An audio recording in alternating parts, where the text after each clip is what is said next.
Good afternoon. It's Friday, the 3rd of March 2017, just after 1 o'clock. Welcome to UK Column News. I'm your host, Brian Gerrish. With me in the studio, of course, Mike Robinson. And we're delighted to be joined today by David Scott with Northern Exposure reporting from north of the border. Well, it's cold, grey, chilly. We'll leave it there. Right, let's begin with this. This is an article no longer on the Western Morning News website. 3 careers and a brush with death, but still a driven man. And this is about a man called Charles Howson, who probably, Brian, it's fair to say, has been up until now, the most powerful man in Plymouth. Well, certainly by his connectivity, Mike. His career over the last 15 years has been astonishing because he's been everywhere, as we'll see in a moment. Right, indeed. So let's just have a look at where he has been. So here we are, Charles Howson. In the photograph, he's there he is with the Duke of Edinburgh, Duke of Edinburgh. And 25 years in the Royal Navy, Chief of Staff, Chief of the Allied Staff in Gibraltar. That's how he left. That was his last job, I believe. Businessman, he became a businessman, retained contractor for the government, chairman of the first Great Western Trains Advisory Board, chairman of the National Health Service Property Services Limited, chairman of the Southwest Strategic Health Authority. He leads the Department of Health / Ministry of Defence nationally on veterans and reserves matters.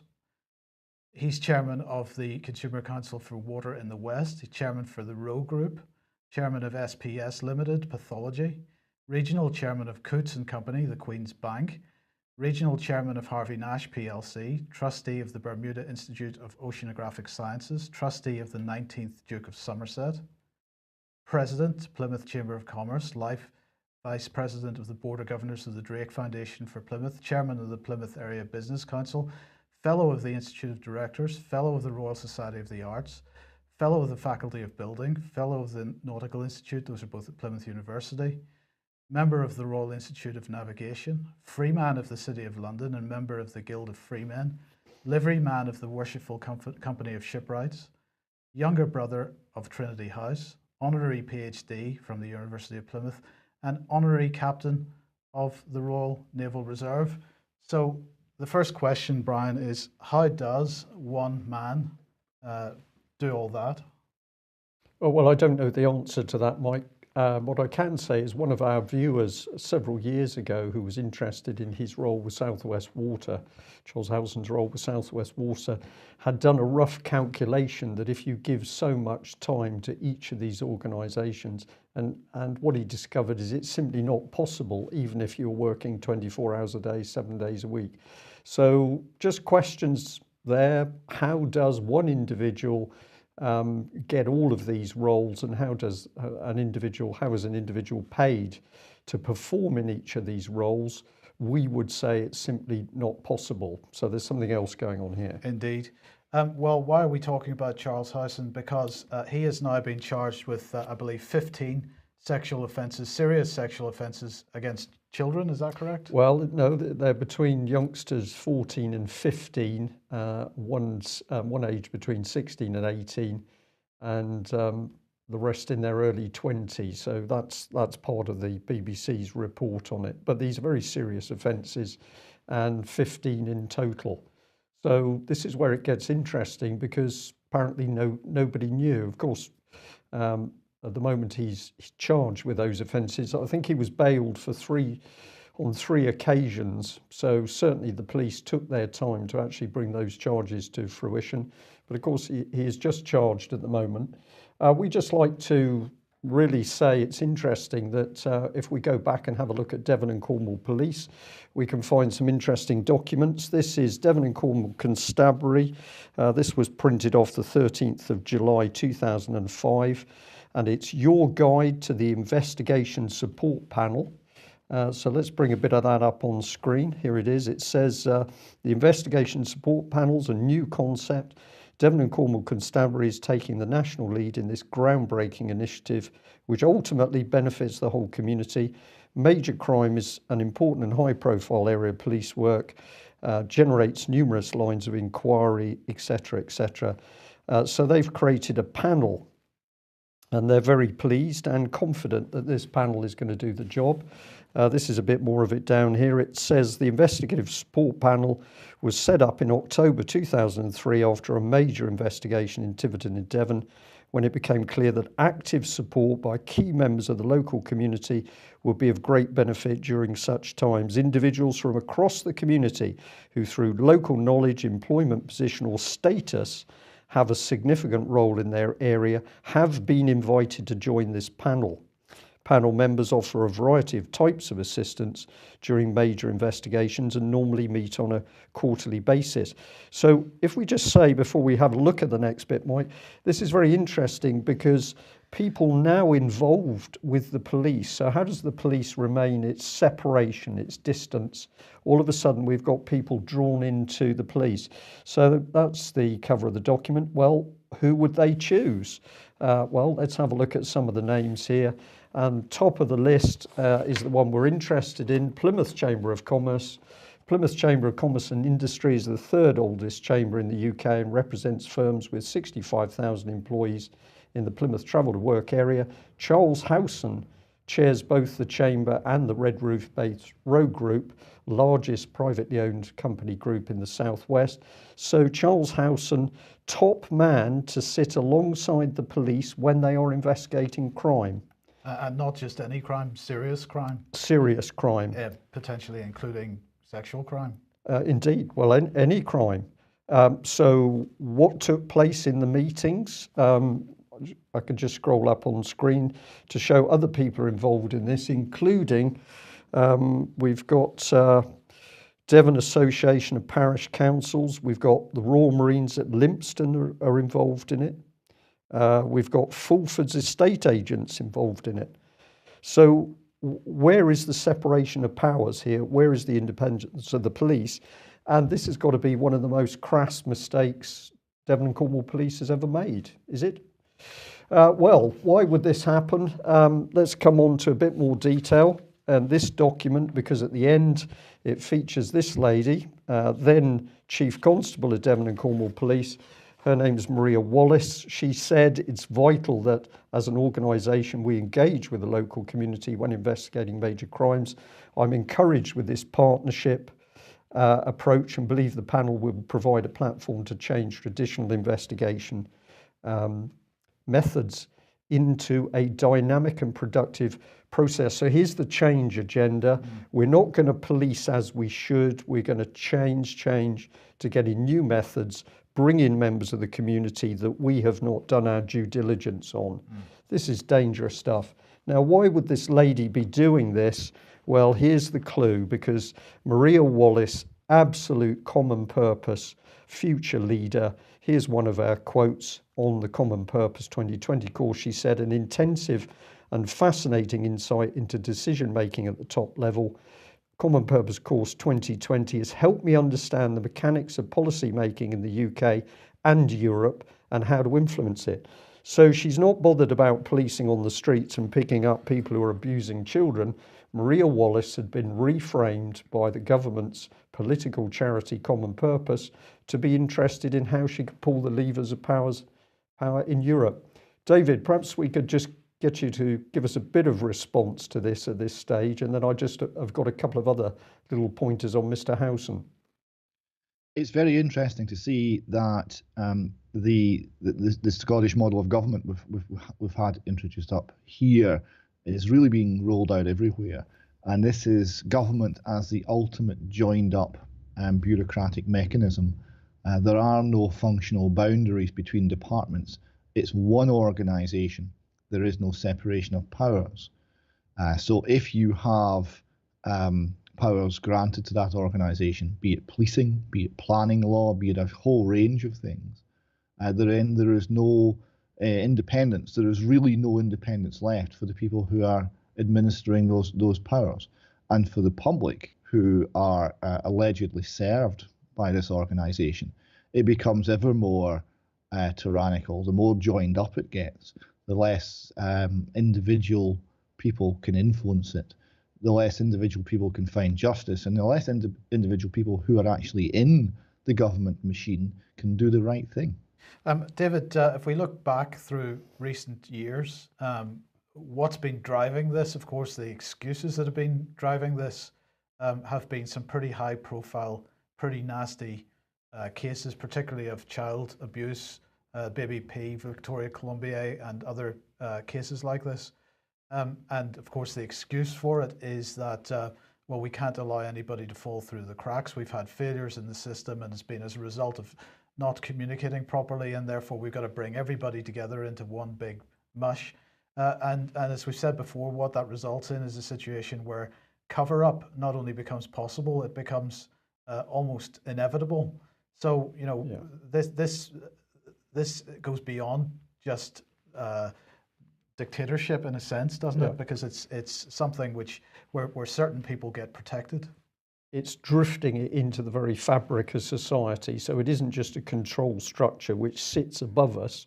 You draw in all the local communities, so everybody's involved in it. If you've got a local club, football club, you're drawn into it. And ultimately the pressure can be put on you. It's a very, very dangerous system. And now we're starting to see the real abuses of this system because, of course, we've no idea what Mr. Howson was or what was not doing behind closed doors with the police. Who were those police? What was said in these secretive meetings? And I think I can say with some confidence that Devon and Cornwall Police themselves have said that after she did this training, Maria Wallace seemed to become rather strange. And there's some anecdotal stories of her talking about her ginger cat in briefing meetings instead of getting on with the job of the day. So to be fair to Maria Wallace, was she seriously affected by a common purpose training? I think it's possible. Well, let's just finish on Mr. Howson because one of the appointments he got was to NHS Property. This company handling billions ultimately got into severe financial trouble. I think the government had to come in and help bail it out. But here he is, Charles Howson, appointed as executive chairman. And what would that give you? Well, this is part of the salaries here. So as a non-executive chairman, picking up somewhere between £35,000 and £40,000 a year for what? An hour a week, Mike? Based on all those other jobs. And have a look at this one because he also got involved in Hard Truths, the journey to putting patients first. And this is part of the government's response to the Mid-Staffs hospital disaster. Where the document is a statement of common purpose, starts with a statement of common purpose. And as we can see down at the bottom there, highlighted, Charles Howson, chair of NHS Property Services Limited, was called to give his opinion on what went wrong Mid-Staffs Hospital. I find that very difficult to understand why he would be there. But yes. I think we've got more information on that in the coming weeks. David, freedom of speech has been an issue that you've been highlighting in recent weeks. And we have a number of articles here on this issue. So let's start off with this one. Yes, freedom of speech has had a rough time this week. This is a particularly egregious case. Now, here we have, I think this one was Bristol, and we've had a street preacher arrested for quoting the Bible. And it was videoed. There's been many arrests of street preachers across the country. There was one in Perth, and that was also videoed. The video is well worth looking at. It's quite fascinating. The policeman arrests the preacher. Now, the reason for his arrest is that people are getting angry. So the preacher is standing in the street, and he's saying things. And he's saying things which some other people find outrageous, find offensive. Okay, so the other people react. The other people get angry. The other people start to lose control of themselves. The other people start to, in Scottish terms, breach the peace. Not the preacher. The preacher's just essentially reading things from the Bible. So he's putting forward a viewpoint. It's the reaction of the others who find it offensive that prompts the police action. Now, the police then don't arrest the people who are getting violent and getting aggressive and shouting and swearing. They arrest the street preacher as the core of the problem. So you see the mindset here. is that to say things that other people find enrages them and they become violent, then you are arrested because you are the cause of the problem. It's not their behavior, not their lack of control, not their lack of the ability to reason or to discuss or to enter into a civilized debate. No, none of this is the problem. You're the problem because you're not saying and thinking the right things. This is an attack on freedom of speech. What then happened was quite telling. And the policeman, after he'd arrested the street preacher, which was done with some violence, I think the man was actually quite, was hurt. He was complaining about his back when this was going on. He was then taken away, and then the policeman phoned in to the office to find out if any law had been broken. He didn't know.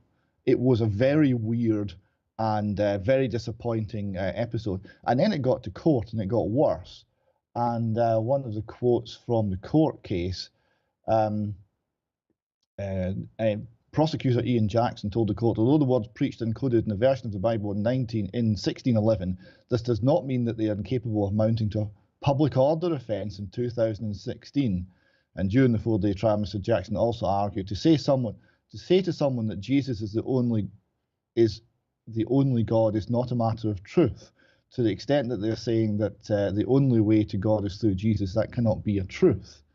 So it seems on one line to be an attack on Christianity, but it's also an attack on having any ideas whatsoever other than sort of mush. And what's the Peterson censorship controversy? Well, this is in Canada. Now, this is the excellent Jordan Peterson, who has been speaking out on the right and the necessity of freedom of speech. And I would encourage people to seek out his work on YouTube. Now, he's a lecturer in psychology in a university in Canada, and he was going to be speaking. And people who object to his views because he won't use the selected pronoun, Mike, can you imagine the horror of someone using a pronoun other than the one that you might want used? He's speaking on something else entirely, but they want him banned. They want him no platformed because he must be hounded out of public life because he has the wrong opinions. And again, it's an attack on freedom of speech. And also in Australia, then, we have the Australian Business Review, freedom of speech, the fundamental right of all. Yes, this is coming in, and this is coming in through legislation. As in Canada, it is legislation through our parliaments that actually is leading the assault or is the mechanism of conducting the assault on freedom of speech. And people are pointing out here in the Australian Business Review that the Australian economic success has been marked by a culture in which all ideas can be debated and decisions, economic and otherwise, can be made having heard all sides of the argument, and that this has now been done away with. And even in universities where freedom of speech is supposed to be sacrosanct, they're concerned about it as well. Well, yes, this is India. I think long ago our universities gave up freedom of speech as being sacrosanct, but it's in India they still think it's worth remarking upon that political control of university speech is something to be very concerned about. So this is a global problem. Now let's look at some national issues. Craig Murray apparently having some difficulty in this area. Yes, he was doing. Oh, it is. I think, in fact, it was just about to go ahead. In fact, it might even be today. A talk in Leeds, and he wants to be speaking on matters of sort of relevance today. And he was told that he's really not wanted, and or rather that his speech was going to have to be vetted by the university before he would be allowed to talk, something he was less than pleased about.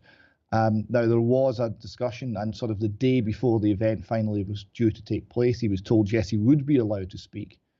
And he obviously refused to have his speech vetted.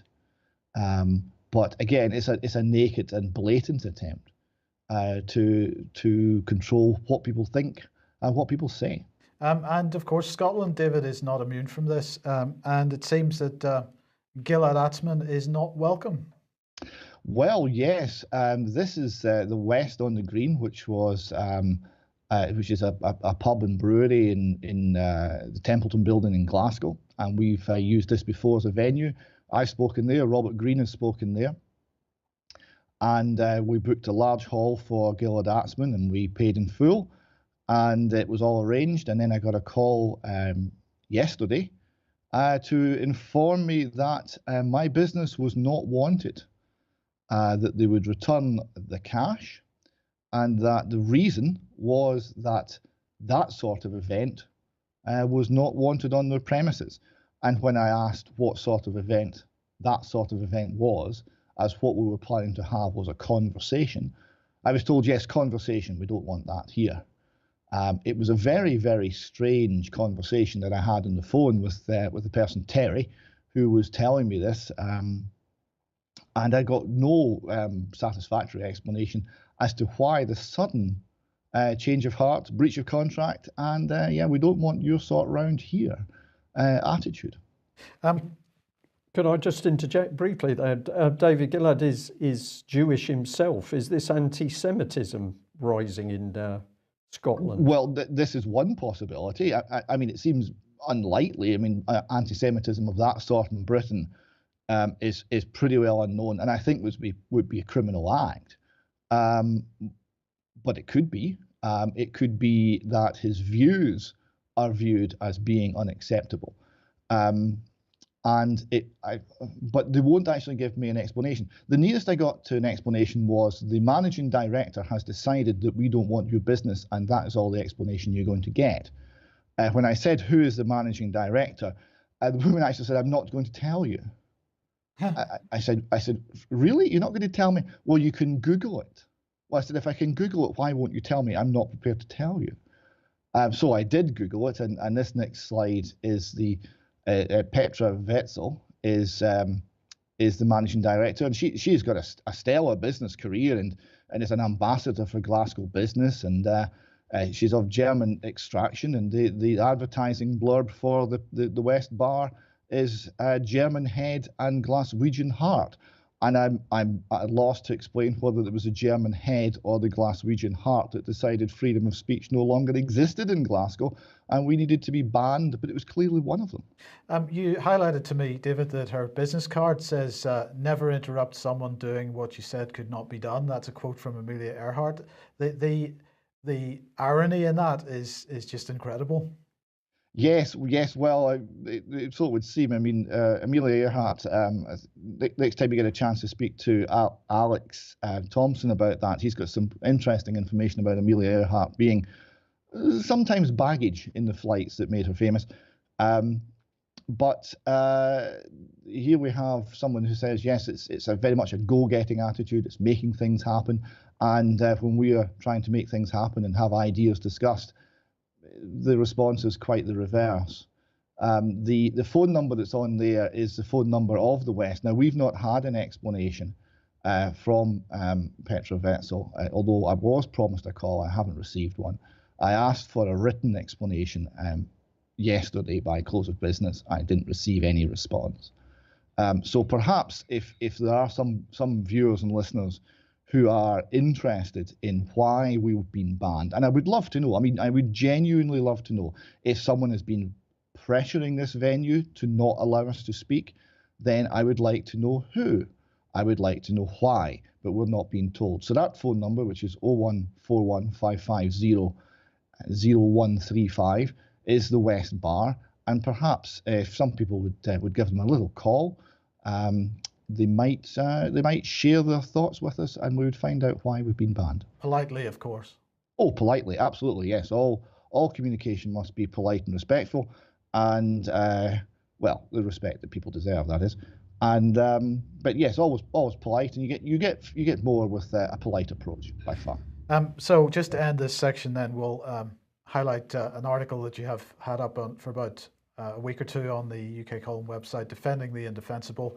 And you just wanted to highlight the quote from that, which says, I don't care what you believe or say, I will defend your right to say it. I do so not because it's right, but because it's essential, for without free speech, there is only tyranny. I do it so that I can speak too. Yes, and that rather sums it up. Okay. But not in Glasgow. But not in Glasgow. All that's been in my mind is free speech in Plymouth. When a while back we had the Theatre Royal, which says it's one of the forefront theatres in the country, promoting Jerry Springer.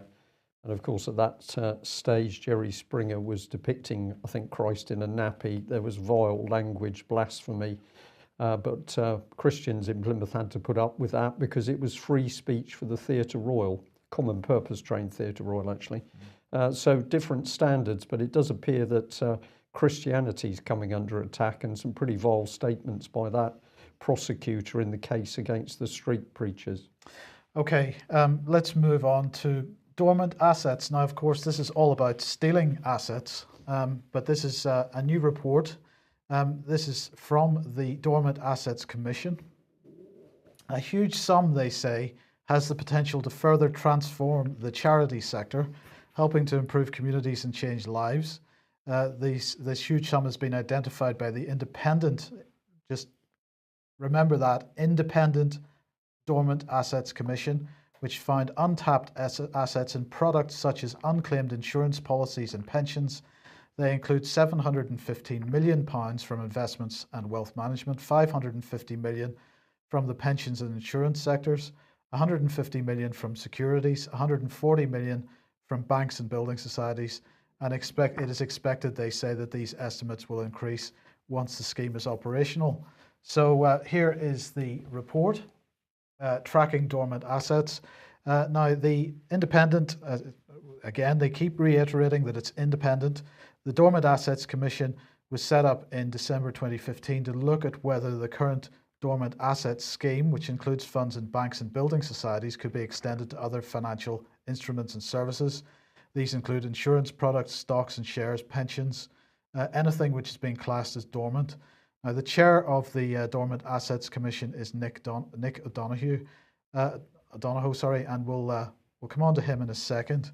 The current scheme has already distributed £360 million from bank accounts which are considered dormant, and this has gone towards supporting what they describe as good causes, and extending it, they say, is going to deliver lasting change in the way the voluntary and charity sectors are funded. So let's look at what the minister responsible for this had to say. Rob Wilson from the the Department of Culture, Media and Sport, saying this money could help change millions of lives across the country by helping good causes rather than gathering dust in dormant accounts. And here is Nick O'Donoghue, the chair of the Dormant Assets Commission. Our report has found hundreds of millions of pounds lying dormant across a number of financial sectors, which could be put to far better use. So who is Nick O'Donoghue? Well, independent. He's independent, Brian, but he was chief executive of Big Society Capital before he took this job. So in other words, he was employed directly by David Cameron to head up Big Society Capital, which was a bank for funding big society projects. This was funding the civil society organisations in the UK, which are undermining society in this country. Particularly the training of youth, Mike, recruiting hundreds of thousands of trained youth. Absolutely. So he was chief executive of Big Society Capital from 2011 to 2015. He is a senior advisor to the Gates Foundation. Previously, he was working for JP Morgan as head of global head of research. He has had other jobs with JP Morgan as well. In 2010, he co-authored Impact Investments, an Emerging Asset Class.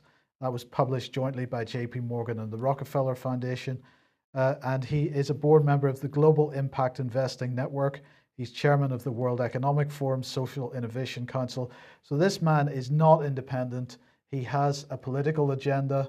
He is a globalist of the most obscene type.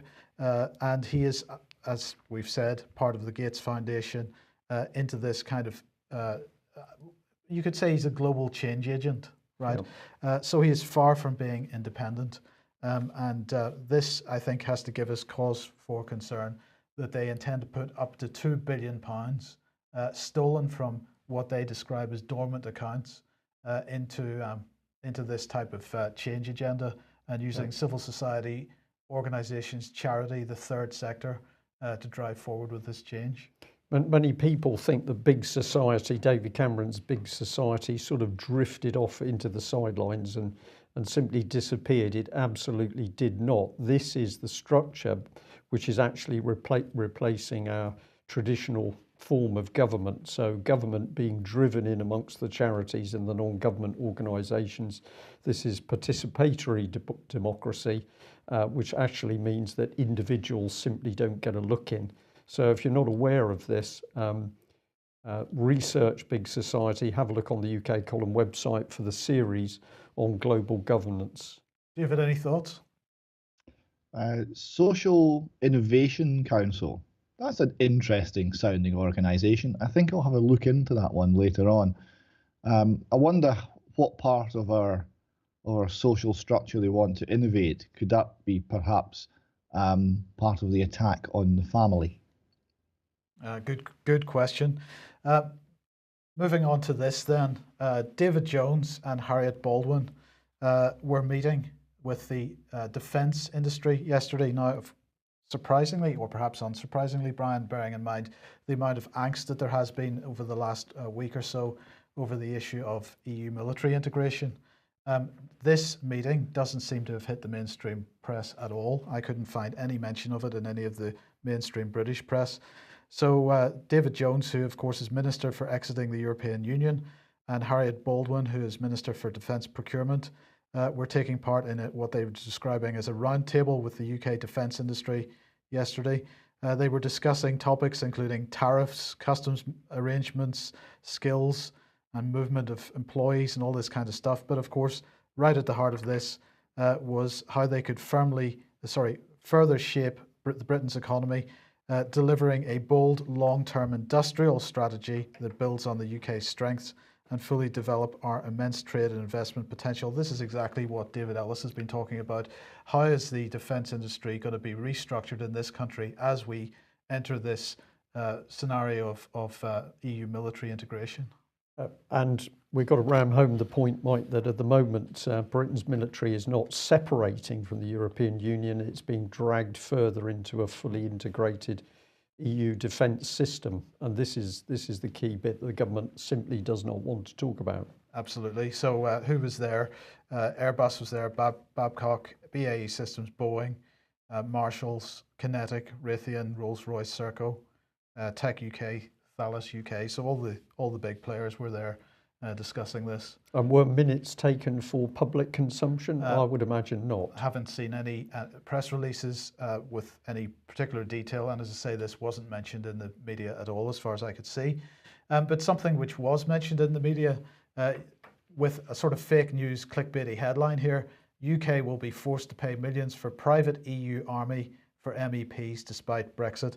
And I thought this was an interesting headline because the use of the phrase or the term EU army in this headline is again trying to provide some cover for what is breaking cover at the moment with regard to military integration.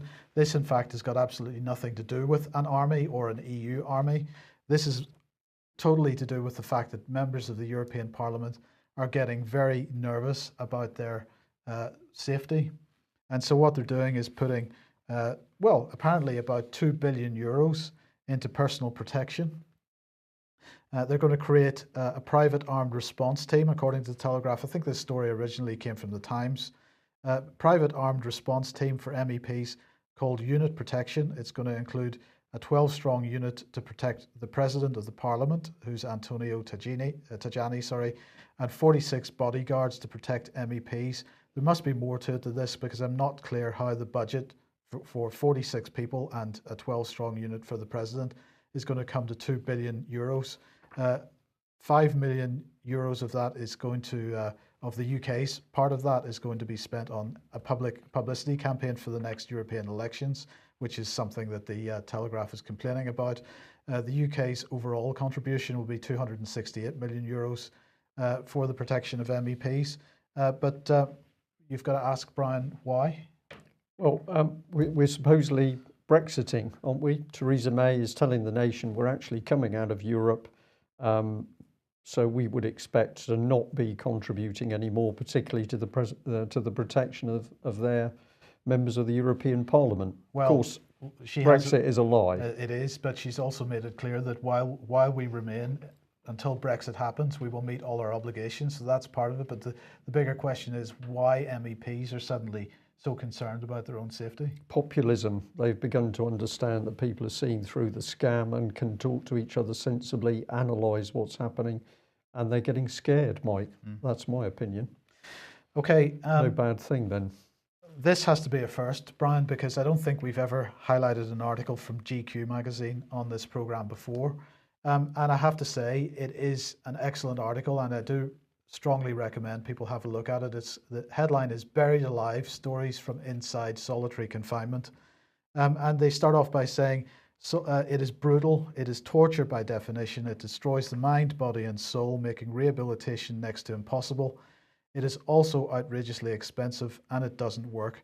Yet at the end of the Obama era, in the dawn of Trump's, isolation is as widely used as ever in the American penal system, and this is what it feels like. And they go through quotes from people that have been through this process. Some of it's quite harrowing. I do recommend you read it. Well, why am I bringing this up? Because, Brian, I understand that Melanie Shaw is back in solitary confinement. Yes, she has been for several weeks now. We still cannot find out why she's been put back into solitary confinement, except we can tell you that there's been changes in the governing system at HM Prison Foston Hall. So whereas Melanie had been saying that some of the senior staff had changed their style of interaction with her, it appears that that's now regressed. It's gone back to the normal bullying regime that she was experiencing before.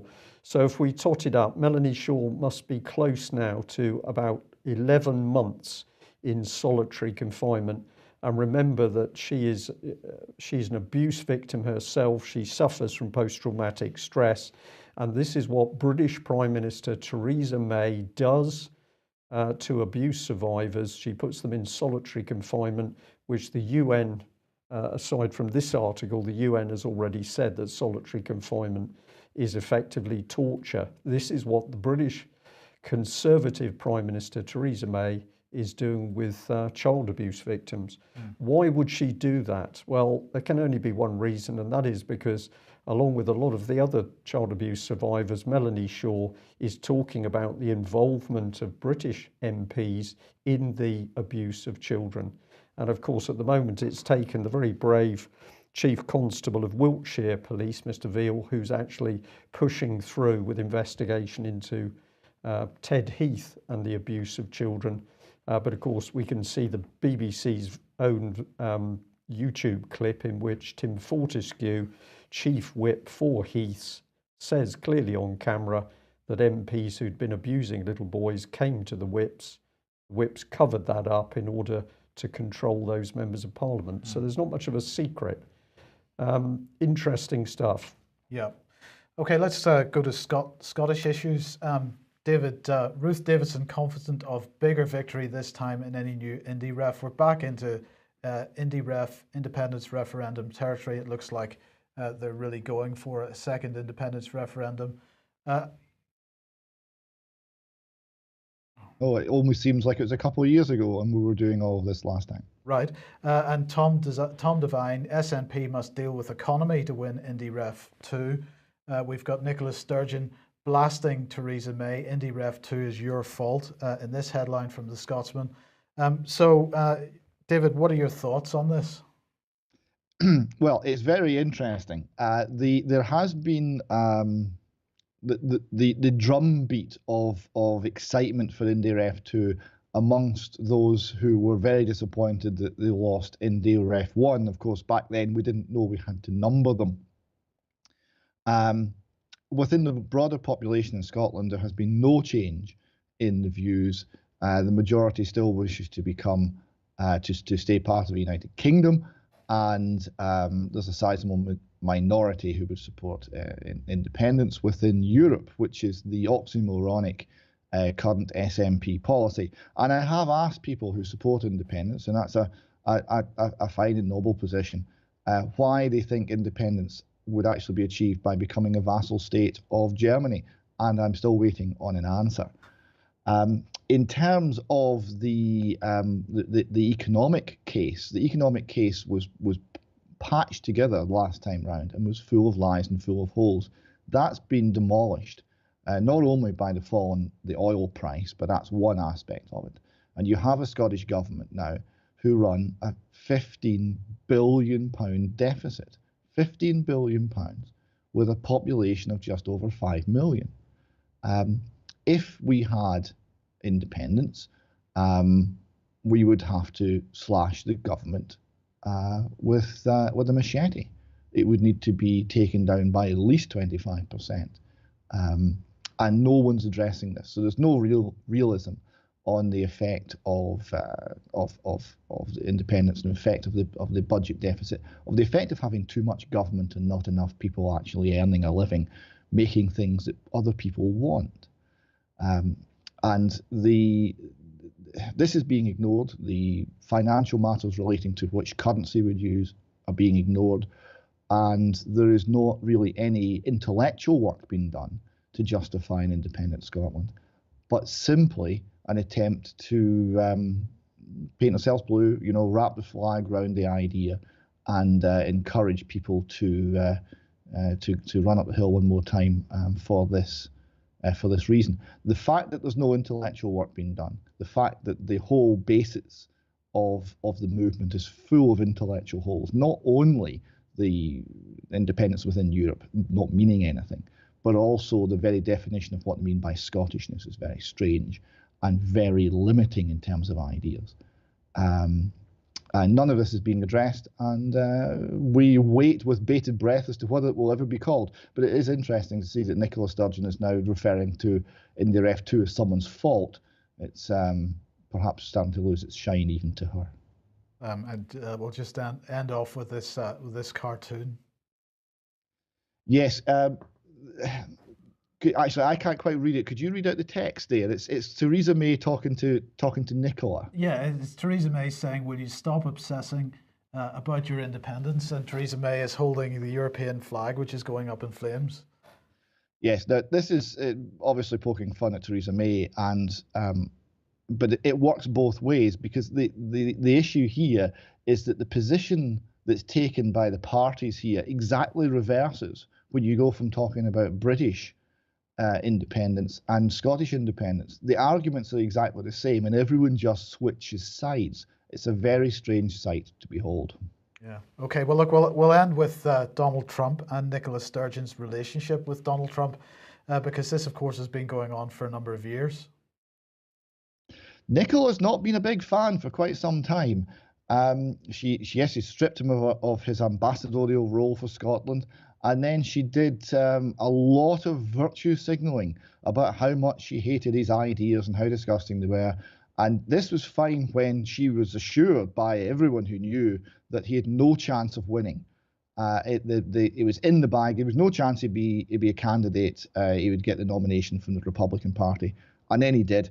And then there was no chance he'd win because Hillary was going to win, and then he did.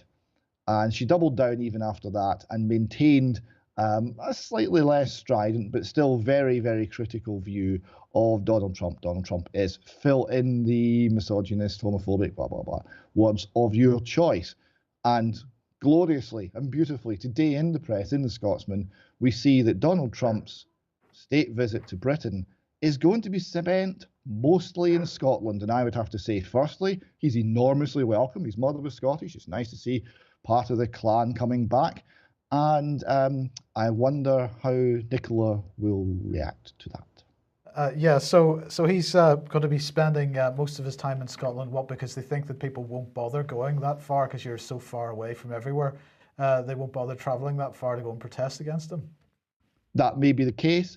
It may be just part of a long process of Theresa May trolling Nicola Sturgeon. I noticed that all the really contentious issues she makes wearing a tartan dress. I don't know, but it's going to be quite fun to find out. It looks like he's going to Balmoral. He might go back to the Isle of Lewis, where his mother was born and grew up. We'll see. Okay. Shall we leave it there? I think we should. I'm just glad you clarified that story. I didn't have my glasses on when it first came up on screen, so I got Nippy stripping Trump, and I thought, blimey, this is going to be really quite something. I'll leave it there. Yeah. Okay, thank you very much for joining us, David. Thank you to our viewers and listeners. What are we reporting on now daily? We're reporting on the demise of UK as this country is taken apart from the inside. And as we've said, big society is a major part of this. So research, don't believe what we say, go away, check it, research it yourself. Thanks for joining us. We'll be back same time on Monday. Bye-bye. Bye-bye.